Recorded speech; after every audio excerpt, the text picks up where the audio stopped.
Hi mga ka-tsurba, magandang umaga sa inyo. O, pasok muna tayo, labas-pasok muna ako sa gate dahil baka may mga dumaan dahil nag-exercise ako ngayon dito. Diyos me day, nakataas pa ang mga kilikili. Naku, tinatago-tago ko muna ang ano ko, kaya baka may makakita.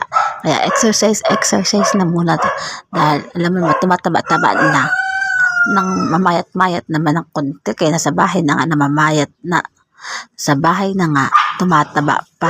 Bisbiliday. Kaya exercise na muna ako, diday. Alam mo naman, mahirap naman ang nasa bahay lang, wala kang trabaho, katambay lang. Kaya maganyan-ganyan na lang. Basta mahalaga na habang nag-exercise ka sa daan, takpan mo ang kilikili mo, kaya mahirap na lang kakahiya.